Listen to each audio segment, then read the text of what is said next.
Assalamualaikum warahmatullahi wabarakatuh. Kaifa halukum? Apa kabar teman-temanku semuanya? Insya Allah kita senantiasa berada dalam lindungan Allah Subhanahu wa Ta'ala dan senantiasa mendapatkan rahmat dari Allah Subhanahu wa Ta'ala. Amin ya Rabbal 'Alamin. Alhamdulillah, puji syukur kita haturkan kehadirat Allah Subhanahu wa Ta'ala.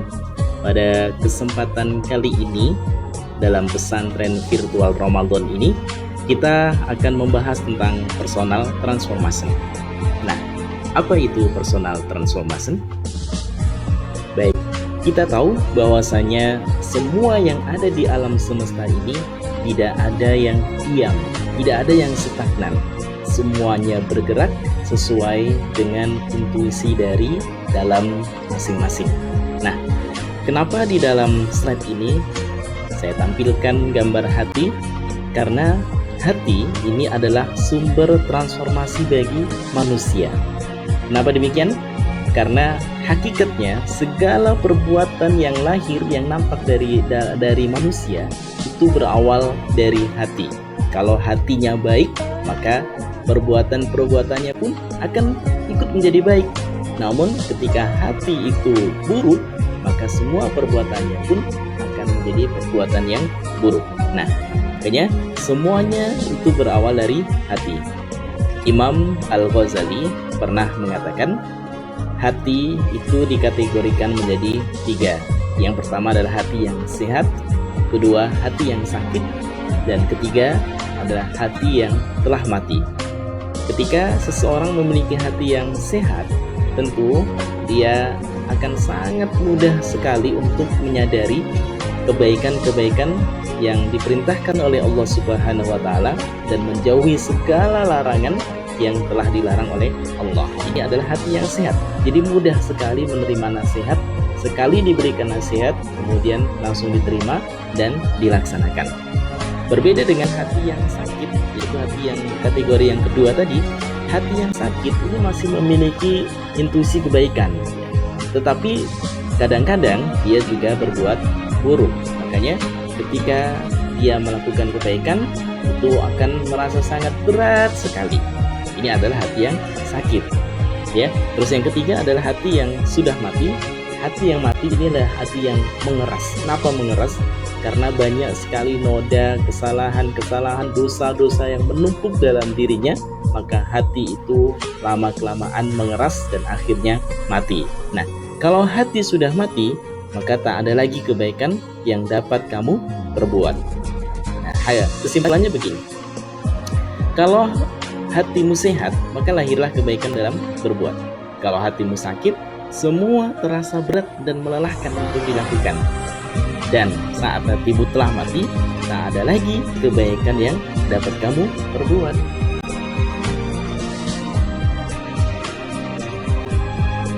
Nah, petunjuk untuk bertransformasi menjadi lebih baik itu sebenarnya sudah diungkapkan di dalam Al-Quran sendiri. Allah Subhanahu wa Ta'ala berfirman, A'udzu billahi minasy syaithanir rajim. Bismillahirrahmanirrahim. Innallaha la yughayyiru ma biqaumin hatta yughayyiru ma bi anfusihim. Artinya, sungguh Allah sekali-kali tidak akan merubah keadaanmu hingga kamu sendiri berkehendak untuk mengubahnya. Dengan kata lain, jika kamu enggan melangkahkan kakimu, maka jangan berharap Allah Subhanahu wa Ta'ala meminjakkan kakimu berada tepat di depanmu. Berapa banyak dari teman-teman semua yang dalam hatinya aku ingin berubah menjadi lebih baik lagi, tetapi dia hanya sekedar keinginan saja, tidak dibarengin dengan action. Nah, kalau begitu gimana Allah mau merubah dia menjadi lebih baik kalau dia sendiri enggan melakukan perubahan dalam dirinya? Ini yang harus kita sadari sedini mungkin. Karena banyak sekali teman-teman kita, bahkan diri kita sendiri yang punya niat untuk berubah lebih baik, tetapi niatnya tidak dibarengin dengan perbuatan. Ini yang harus kita tanamkan dalam hati kita. Ada niat, juga ada action. Oke, sebelum perhatikan, saya akan tampilkan beberapa slide yang mungkin bisa mengetuk hati kita, bisa memotivasi hati kita untuk segera melakukan tindakan yang nyata, action, kalau kita memang benar ingin berubah menjadi lebih baik lagi. Silahkan dibaca dan direnungi, atau dalam istilah Al-Quran ditadabburi kata-kata yang akan saya tampilkan ini. Meskipun ini banyak yang bukan dari tokoh-tokoh muslim, tapi kita harus tahu bahwasanya hikmah itu hakikatnya adalah punya orang muslim. Dimanapun kita menemukan hikmah itu, maka kita harus mengambilnya. Jadi tidak peduli dari mukmin atau dari kafir, kalau itu adalah kata-kata yang baik, maka kita harus ambil, karena sebenarnya itu adalah punya orang Islam. Nah, selamat dilihat, diperhatikan, direnungkan, dan ditadaburi.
Bismillahirrahmanirrahim.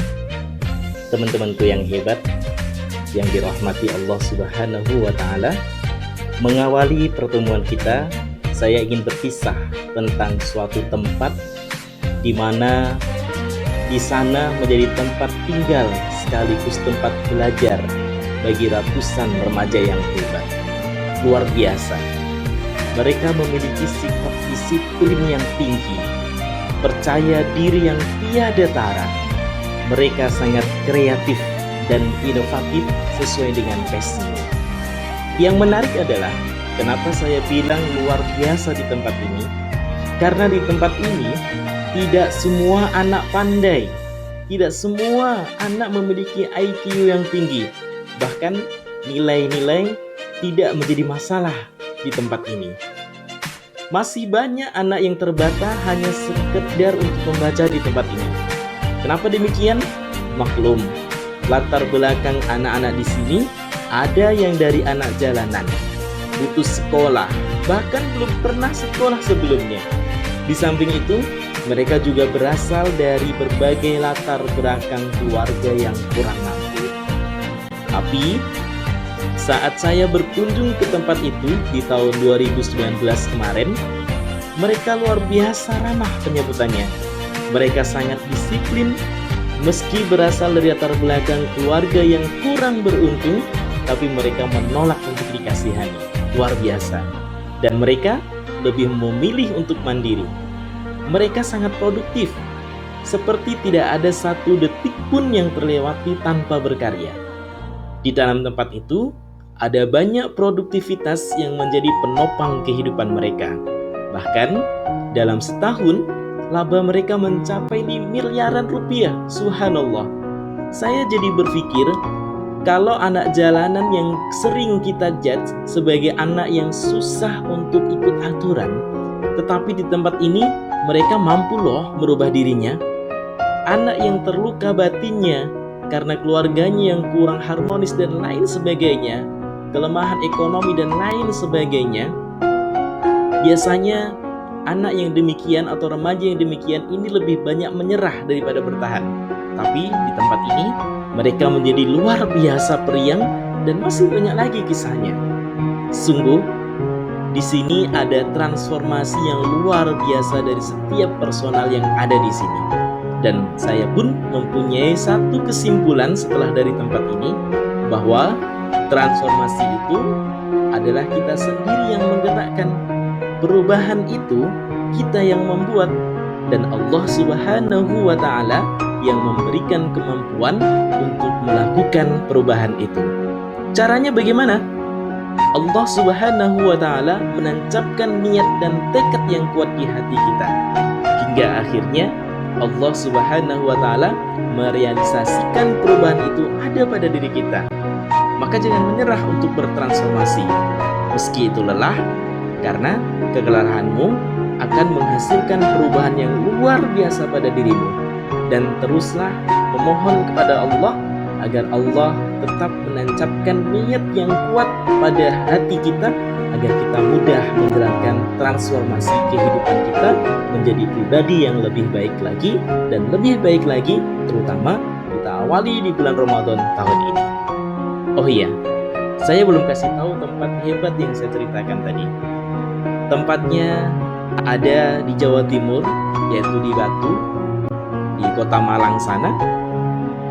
Namanya adalah SMA Selamat Pagi Indonesia. Tempat bertransformasi individu-individu hebat yang tak goyah oleh kerasnya kehidupan, tidak terlindas oleh cepatnya arus zaman. Nah, agar lebih jelas bagaimana suasana di sana, salah satu alumni berikut memaparkan kisahnya di tempat itu dengan haru biru, dan banyak lagi sebenarnya kisah-kisah alumni yang luar biasa di sana. Dan mereka sempat membuat film juga. Salah satunya adalah, kalau tidak salah judulnya Say I Love You, tapi bukan film-film yang lebay gitu ya. Oke, mari kita saksikan bagaimana komentar alumni dari sekolah atau SMA Selamat Pagi Indonesia itu.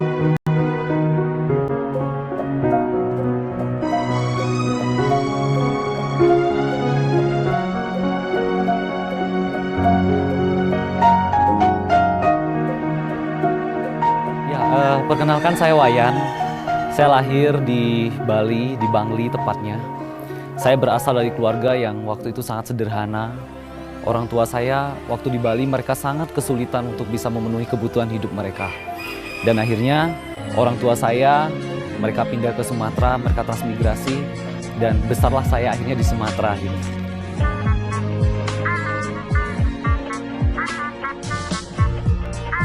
Buat saya ada saya belajar satu hal waktu saya tiba ada di tempat ini. Saya kaget karena kenapa waktu pertama kali tiba di tempat ini, saya bertemu dengan berbagai macam anak-anak yang berasal dari berbagai macam daerah, suku, ras, agama yang sebenarnya itu belum pernah saya temui dalam hidup saya. Ada sebuah cerita yang sangat lucu waktu itu karena saya baru pertama kalinya nih ketemu dengan teman-teman dari wilayah timur. Saya kaget, saya nggak berani keluar dari kamar karena saya takut dimakan waktu itu. Saya takut dimakan, dan itu membuat saya akhirnya, wah ini nggak bisa nih. Dan saya akhirnya bertemu dengan pembina saya diajak ngobrol oleh pembina saya. Beliau bilang bahwa di sekolah ini kita semuanya berbeda. Kita di sini belajar untuk menghargai sebuah perbedaan. Nah, waktu itu sempat juga Kojul memberikan tantangan kepada kami semua yang ada di tempat ini. Kojul sempat mau menghadiahkan kami uang 1 miliar. Waktu itu Kojul bilang, coba kalian temukan daun yang sama saja, baik itu ukurannya, warnanya, dan semua hal yang diciptakan Tuhan itu sama. Kamu coba cari satu aja yang sama. Kalau kamu bisa menemukannya, saya akan berikan kamu uang 1 miliar.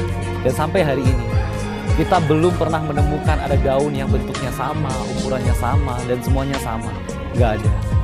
Nah, di situ saya belajar satu hal, yaitu bahwa memang pada kenyataannya Tuhan itu mencintai perbedaan, bukan mencintai sebuah persamaan. Dan Kojul mengingatkan kami semua yang ada di tempat ini, maka sadarilah, baik itu dari keyakinan, salah satunya Kojul selalu bilang, ya kalau hari ini kamu 100% Muslim, maka ingatlah baik-baik bahwa kamu juga 100% Indonesia. Kalau kamu 100% Buddha, ya, kamu juga ingat baik-baik bahwa kamu juga 100% Indonesia. Ya, kamu 100% agamanya Kristen. Tapi kamu juga jangan lupa bahwa kamu juga 100% orang Indonesia. Ya, itu sih yang membuat akhirnya saya mulai berubah mindset saya, pola pikir saya. Iya ya, kita seharusnya mencintai perbedaan.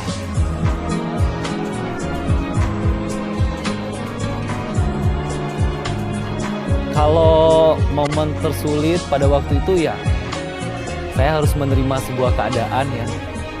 Tadi juga teman-teman sempat cerita bagaimana tempat ini kita sempat kebakaran. Cuman ada satu hal lain yang saya belajar di sana. Waktu itu ada beberapa ratus anak yang berkunjung kemari. Mereka melihat mereka sudah tiba di lapangan parkir atas. Waktu itu lebih kurang ada sekitar 300 anak lah. Dan mereka sudah ada di tempat ini. Mereka melihat di bawah sini sudah kebakaran semua waktu itu. Yang membuat saya kaget waktu itu adalah Kojul mengambil sebuah tindakan yang sangat berbeda. Kojul bilang, ya sudah, bawa mereka semuanya ke Jatim Park. Hibur mereka semua yang ada di sana. Nah, padahal waktu itu sempat saya berpikir apa? Yang ada di pikiran saya adalah, wah, kenapa kok kita malah ngajak mereka kok ke tempat wisata lain? Kita nih rugi gitu, udah kita kebakaran, terus kita harus bayari semua aktivitas mereka ada di sana waktu itu. Nah, Kojul akhirnya cerita sama Wayan dan juga teman-teman. Wayan, kamu sadar nggak bahwa anak-anak kecil ini sebelum mereka tiba di tempat ini, mereka sudah membayangkan bahwa hari ini mereka akan bersenang-senang. Mereka akan bahagia hari ini ada di tempat ini. Jadi kamu ingat sampai kapanpun bahwa kita mungkin punya masalah dalam hidup kita, tapi kita tidak boleh mengorbankan kebahagiaan orang lain. Nah, itu yang saya juga dapat, yang saya pelajari waktu itu di sana. Ya, momen terbaik dalam hidup saya adalah saya bisa berada di tempat ini. Saya menganggap tempat ini adalah anugerah yang sangat luar biasa yang Tuhan berikan untuk hidup saya. Kenapa? Karena awalnya saya berpikir saya hanya sebatas sekolah di tempat ini. Tapi pada kenyataannya tidak. Ini bukan hanya sebuah sekolah yang biasa, tapi ini adalah school of life buat saya. Yang mana sekolah ini tidak hanya mencerdaskan saya dan juga adik-adik saya, tetapi di sekolah inilah masa depan kami itu betul-betul dipersiapkan. Sekolah ini berusaha untuk mensejahterakan saya dan juga adik-adik saya. Nah, luar biasa bukan? Satu hal yang harusnya membuat kita berpikir, kok bisa ya mereka semua itu berubah gitu. Padahal kita sama-sama manusia. Ada rasa lelah, ada rasa malas, ada rasa-rasa negatif yang lainnya. Emosi kita banyak gitu. Nah, tetapi ternyata Allah Subhanahu wa Ta'ala itu akan mengulurkan kebaikan-kebaikannya kalau hambanya itu pun mau menyambut kebaikan Allah itu. Buktinya kita tahu semua bahwasanya anak-anak yang berada di SPI tadi itu berlatar belakang dari keadaan yang cukup sulit, bahkan sangat sulit gitu. Tetapi mereka mampu bertransformasi diri menjadi pribadi yang lebih baik, dan bahkan mereka menjadi mandiri, tidak bergantung, tidak mau dikasihani, dan itulah transformasi dari personal yang sesungguhnya, yaitu mampu merubah dirinya menjadi lebih baik lagi. Nah, sekarang adalah bagaimana sih caranya kok mereka itu bisa berubah gitu ya. Kalau kita lihat itu memang prosesnya lumayan lama, tapi mereka punya keep ya, mereka istiqomah di dalam melakukan perubahan itu. Nah, paling tidak ada 7 cara bertransformasi atau berubah menjadi lebih baik. Yang pertama adalah kita harus merubah paradigma atau sudut pandang setiap perubahan baik yang akan kita lakukan. Dan ini erat kaitannya dengan masalah hati. Kalau kita bicara hati, maka kita bicara juga tentang niat. Nah, kita harus perbaiki niat kita dulu. Kita mau berubah lebih baik, itu niatnya karena apa sih? Apakah karena kita ingin mendapatkan imbalan dari ayah dan bunda kita? Ataukah kita ingin mendapatkan pujian dari guru-guru kita? Atau apalah yang menjadikan kita bahagia ketika kita menerima imbalan dari perubahan yang akan kita lakukan. Nah, kalau niatnya adalah seperti demikian, seandainya kita sudah berubah menjadi lebih baik, tapi ternyata kita tidak mendapatkan apa yang kita inginkan, maka yang terjadi adalah kekecewaan. Dan tentu ketika seseorang merasa dikecewakan, maka kebanyakan mereka memilih untuk berhenti berkata di dalam hatinya, ngapain aku berubah jadi baik, kok aku nggak dapat apa-apa, toh sama saja aku mau baik mau enggak tidak mendapatkan apapun. Nah, ini yang harus kita hindari. Maka bagaimana caranya supaya niat ini kita tetap kita pelihara niat ini dengan baik? Maka salah satu caranya adalah dengan memperbaiki niat bahwasanya apa yang kita lakukan semata-mata karena Allah Subhanahu wa taala. Banyak sekali kita itu memiliki keinginan-keinginan yang baik, memiliki niat-niat yang baik gitu ya. Tetapi pada kenyataannya kita hanya berhenti di dalam niat saja. Kita hanya berhenti dalam keinginan saja tanpa dapat merealisasikannya. Bahkan kita sering kali apa yang sudah kita niatkan ini hilang begitu saja. Kenapa demikian? Ya, karena niat kita kurang kuat. Dalam satu hadis Rasulullah Shallallahu Alaihi Wasallam pernah mengajarkan kepada kita, innamal a'malu binniyat wa innamal likulli imri'in ma nawa. Ya, setiap segala sesuatu yang akan kita lakukan itu tergantung niat kita, seberapa kuat niat di dalam hati kita. Ya, dan kita akan innama likulli imri'in ma nawa. Kita akan mendapatkan sesuatu sesuai dengan niat kita di awal. Maka kalau niat kita di awal adalah ingin dipuji oleh seseorang, kemudian kita melakukan perubahan diri menjadi lebih baik, saat itu kita mendapatkan pujian, sudah selesai. Dan mungkin kita berubah lagi menjadi orang yang sebelumnya, tidak bertransformasi secara terus menerus gitu ya. Nah, tetapi ketika niat kita adalah karena Allah, bahwasanya Allah memang menyuruh kepada kita untuk selalu memperbarui niat, ya, maka kalau itu niat kita, dengan niat kita Allah akan memberikan rizki agar kita untuk bisa selalu berubah menjadi lebih baik lagi. Karena niat kita memang karena Allah Subhanahu wa taala. Nah, sekarang mari kita perbaiki dulu nih niat yang ada di dalam hati kita. Kita belajar seperti sekarang, niatnya karena apa? Karena tuntutan sekolah atau karena guru, wali kelas saat ini pokoknya harus ikut bilang seperti itu, atau karena orang tua dan lain sebagainya.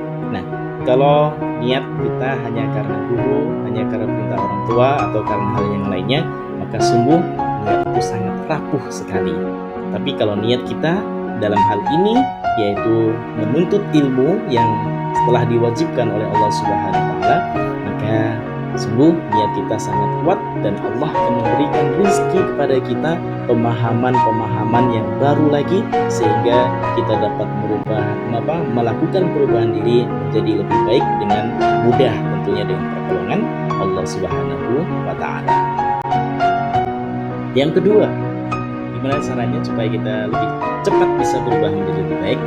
Ketika sudah ada niat baik dalam hati kita, maka langkah yang kedua, segera putuskan. Artinya apa? Kita mau tetap menjadi diri kita yang sekarang, atau kita mau berubah untuk menjadi lebih baik lagi? Itu satu hal atau dua pilihan yang harus kita pilih salah satunya. Mau seperti ini saja, begini-begini saja, santai-santai saja, sudah fine-fine aja kok seperti ini, buat apa aku berubah?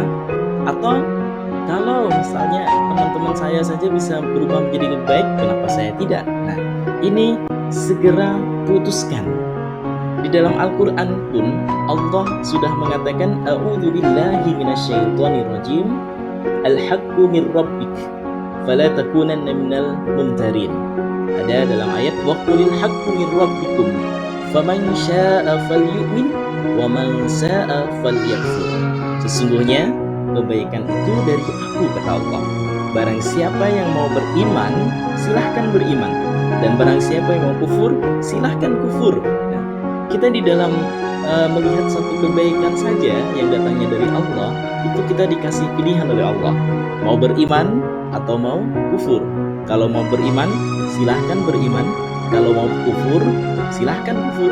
Artinya ini dua hal yang harus kita pilih, harus segera kita putuskan, dan kita tidak boleh menunggu lama lagi.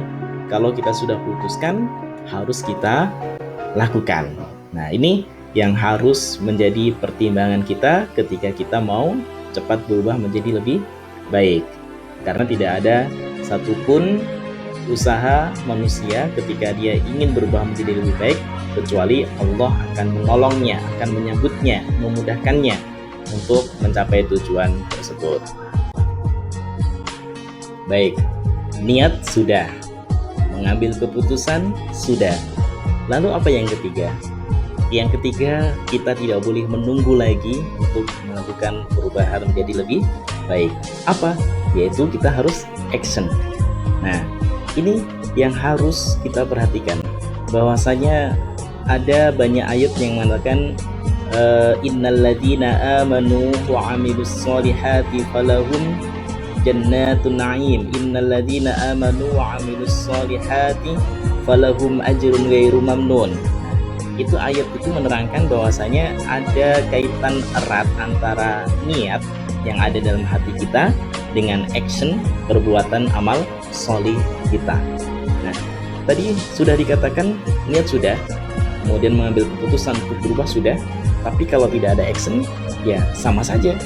Itu hanya sekedar angan-angan saja gitu. Betapa banyak yang tadi sudah disampaikan, orang yang memiliki banyak sekali niat baik dalam hatinya, kemudian dia sudah mengambil keputusan untuk berubah, tetapi tidak ada actionnya, atau barangkali karena dia terlalu lama menunda untuk action, maka banyak hal yang mengganggu dia, yang seharusnya dia sudah mau berubah menjadi lebih baik, karena ketemu yang tidak baik, kembali lagi seperti semula. Misalnya begini, kita atau biasanya seorang siswa itu maunya duduk memperhatikan, memahami apa yang disampaikan oleh gurunya ketika gurunya sedang menyampaikan materi pelajaran. Dia sudah ada niat, sudah ada keputusan untuk mendengarkan, tetapi tiba-tiba temannya di samping, sini lihat nih, ada cerita menarik nih. Nah, karena kita tadi actionnya kurang, maka apa yang terjadi? Telinga kita mendengar bisikan dari teman yang di sebelah kita, maka dengan seketika kita ada apaan? Kayaknya menarik tuh. Nah, karena kita nggak langsung action, itulah yang terjadi. Banyak sekali godaan. Begitu juga ketika kita mau berubah, tidak mau telat lagi misalnya, tetapi ketika ketemu teman di jalan, kemudian masuk ke tempat warnet sekarang nggak ada ya, ke PlayStation dan seterusnya, kita ke bawah arus. Kenapa? Karena actionnya kurang.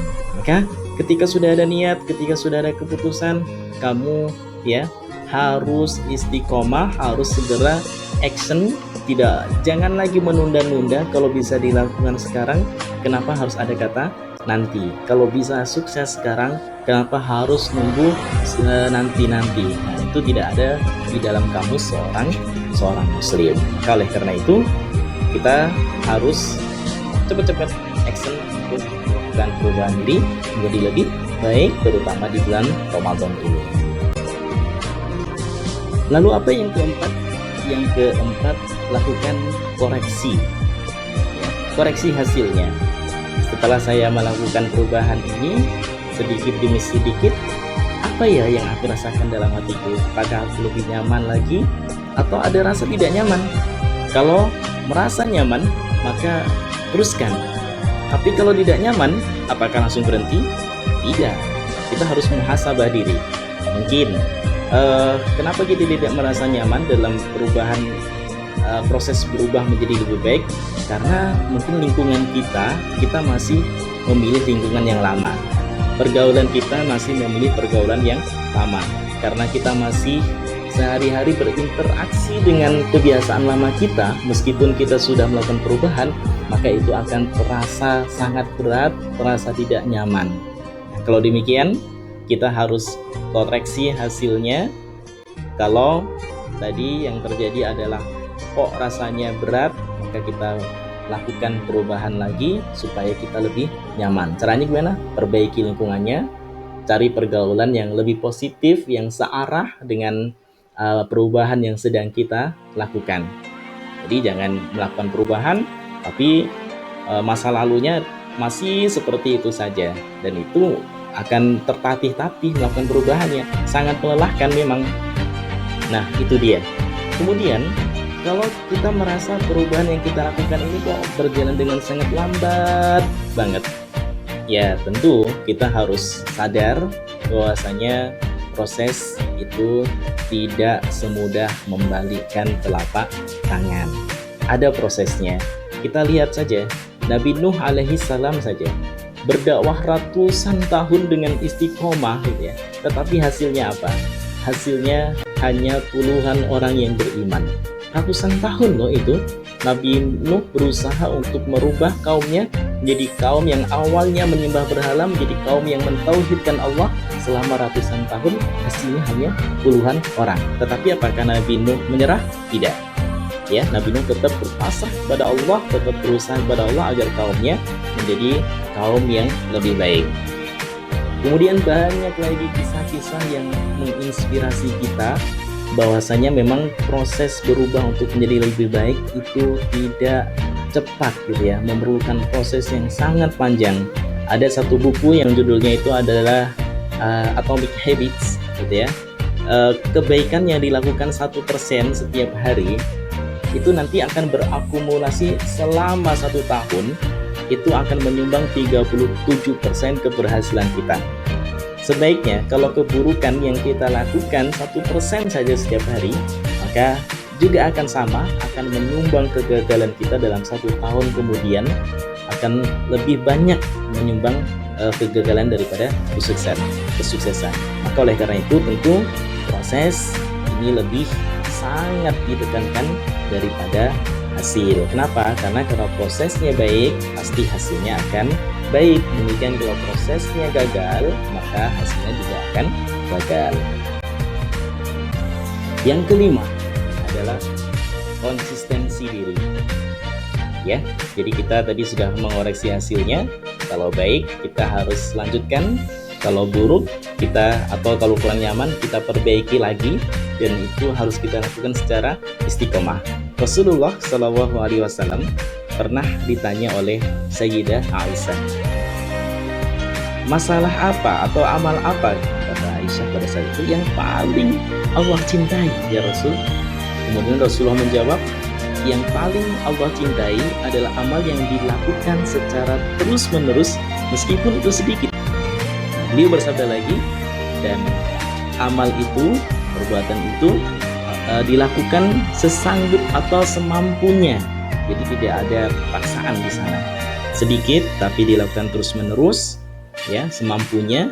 Itu Allah sangat cinta dengan orang-orang yang istiqomah tadi. Maka oleh karena itu dalam melakukan proses transformasi diri, maka kita harus istiqomah. Sekecil apapun, kita harus tetap istiqomah. Dalam makalah yang lain atau pepatah Arab yang lain mengatakan al-istiqomah tazidu min alfi barokah, bahwasanya istiqomah, konsistensi diri itu lebih baik daripada 1000 keberkahan. Itu nilai istiqomah.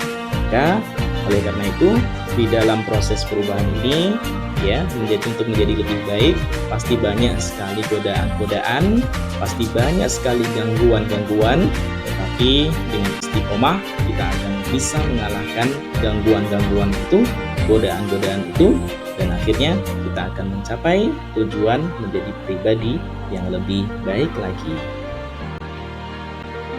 Nah, selanjutnya yang keenam, ketika kita sudah melakukan langkah demi langkah untuk merubah diri kita menjadi lebih baik, yang keenam, orang akan mengenal identitas kita. Ya, kalau kita terbiasa melakukan sholat duha misalnya, maka orang akan mengenal kita, oh si A itu loh ya, dia adalah siswa yang rajin sholat duha gitu misalnya. Atau si B itu ya, kita selama ini suka tersenyum gitu, oh si B itu loh orangnya suka senyum, suka membantu, ya kan, suka menolong, tidak sombong, dan seterusnya. Dan itulah identitas yang dikenal orang lain kepada kita. Lantas dari mereka muncullah pujian, wah luar biasa ya, nilaimu bagus, hebat. Mereka tidak tahu proses yang terjadi di belakang kita yang kita lakukan. Mereka hanya memuji identitas itu ketika sudah muncul di dalam diri kita. oh si A itu tidak pernah telat loh sekolahnya, padahal dia tidak tahu bagaimana kita berusaha dari rumah bangun mulai dari jam 4:30 dan seterusnya, kita segala sesuatunya kita lakukan dengan cepat dan cermat. Mereka nggak tahu semua itu. Tahu-tahu oh si A itu loh tidak pernah terlambat sekolah. Nah, kalau kita mendapatkan pujian seperti itu, apa yang harus kita lakukan? Ingat loh ya, pujian kalau dibuang huruf P-nya jadi apa? Jadi ujian kan? Nah, kalau ujian berarti apa yang harus kita lakukan? Kita harus hati-hati. Supaya apa? Supaya kita tidak gagal. Jangan ketika kita sudah melakukan pujian, kita sudah mendapatkan apresiasi, lalu kemudian saya sudah meraih hasilnya dan cukup sampai di sini, saya akan kembali lagi seperti masa lalu. Tidak seperti itu. Maka tetapkanlah identitas itu ada di dalam diri kita. Kenapa demikian? Karena nanti Allah Subhanahu wa Ta'ala itu pun akan memanggil hambanya di akhir kelak itu sesuai dengan identitasnya. Misalnya, hai hambaku yang ahli puasa, ayo masuk surgaku dari pintu Rayyan. Hai hambaku yang ahli sedekah, ya kan? Hai hambaku yang suka membantu orang lain, hai hambaku yang hidupnya disibukkan dengan Al-Quran. Allah akan memanggil dengan identitas karakter yang kita lakukan di dunia ini. Maka pertahankan identitas itu. Hilangkan atau buang saja pujian, jangan dilekatkan di dalam hati, tapi sudah jadikan saja itu sebagai motivasi, penyemangat aja. Kalau kita baik kan tentu orang juga bukan baik pada kita. Jadikan hal seperti itu saja. Nah, mudah-mudahan kalau kita sudah berubah menjadi baik dengan cara kita masing-masing, di akhirat nanti Allah akan panggil kita sesuai dengan sikap sifat kita pada saat di dunia ini. Dan alangkah menyenangkannya ketika Allah memanggil kita, wahai hambaku yang soleh, masuklah ke surgaku dengan kesabaranmu ketika di dunia. Alangkah indahnya. Wahai hambaku yang suka memberi, masuklah surgaku dari pintu orang yang dermawan, dan seterusnya. Itu yang kita harapkan, yaitu berharaplah imbalan dari Allah saja, dan tentu berharaplah kita melakukan kebaikan itu karena mencari ridho dari Allah Subhanahu wa Ta'ala, bukan yang lain. Dan yang terakhir, mudah-mudahan kita sampai pada tahap ini. Yang terakhir adalah penguasaan, ya. Jadi kita tadi sudah tahap 1 sampai 6 sudah kita lakukan. Kita sudah mencapai identitas kita sebagai pribadi yang baik di mata orang lain. Maka kita harus kuasai semua itu, jangan sampai ada sesuatu yang merenggutnya, ya. Nah, ketika kita sudah sampai bisa menguasai karakteristik kita, kita sudah bisa istiqomah di dalamnya, maka tentu orang dan diri kita sendiri akan merasa sangat nyaman, ya, akan merasa sangat tenang, karena bagi seseorang yang mampu merubah dirinya jadi lebih baik, memberi itu, berbagi itu lebih indah daripada harus menerima. Jadi tidak ada satupun yang dikatakan oleh orang lain kepada dirinya, baik itu yang berupa pujian atau berupa cacian, tidak akan mengubah dirinya. Kenapa? Karena kita sudah menjadi ahlinya, kita sudah menjadi ahli berbuat baik. Ya, itu jadi semua nilai perilakunya, semua hal yang dilakukan itu bukan karena siapa-siapa dan tidak ingin mendapatkan pujian dari orang lain atau tidak takut mendapatkan cacian pula dari orang lain. Bagi dia hanya Allah satu-satunya yang dia harapkan.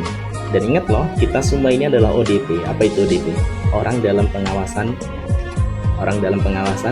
Allah Subhanahu wa Ta'ala. Jadi apapun yang kita lakukan, sekecil apapun, ya, sebiji dzarrah atau sebesar atom sekalipun, itu Allah akan catat dan kita harus mengingatnya. Kalau semua perbuatan yang kita lakukan itu kita niatkan karena Allah, maka yang diterima oleh Allah hanyalah amal-amal yang dilakukan dengan ikhlas, tulus karena Allah saja. Dan mudah-mudahan semua kebaikan yang kita lakukan, termasuk saat ini kita ikhlas belajar, Allah catat sebagai amal solih bagi kita, dan kita bisa melakukan perubahan untuk menjadi lebih baik lagi dengan kemudahan yang diberikan oleh Allah Subhanahu wa Ta'ala. Amin ya Rabbal Alamin. Nah, sekarang perubahan untuk menjadi lebih baik itu ada di tanganmu sendiri. Motivasi saja tidak akan cukup untuk merubahmu. Ambillah keputusan sekarang, lakukan dan terus lakukan, sehingga seseorang mengenalmu sebagai pribadi yang berkarakter. Bahkan Allah Subhanahu wa Ta'ala kelak akan memanggilmu sebagai hamba yang solih, sebagaimana karakter kamu ketika hidup di dunia saat ini. Amin ya Rabbal Alamin. Wassalamualaikum warahmatullahi wabarakatuh.